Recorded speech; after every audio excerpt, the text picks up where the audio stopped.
Tourist board মালিক সমিতির নির্বাচনী প্রস্তুতি পরিদর্শনে শাকিল।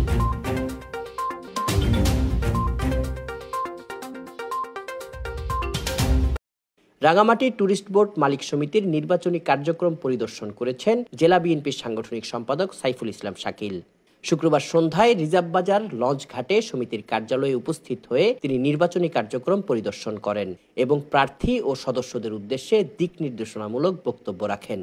তিনি উৎসবমুখর পরিবেশে নির্বাচন সম্পন্ন করতে সকলের সহযোগিতা কামনা করেন। নির্বাচন পরিচালনা কমিটির যুগ্ম আহ্বায়ক আব্দুল শুক্কুরের সভাপতিত্বে ও সদস্য সচিব সিরাজুল মোস্তফার সঞ্চালনায় এ সময় বিশেষ অতিথি হিসেবে উপস্থিত ছিলেন জেলা মৎস্যজীবী দলের সভাপতি নুরুল কবির বাচা। এ সময় নির্বাচনী প্রার্থী ও সমিতির সদস্যরা উপস্থিত ছিলেন। Desk report, CST TV।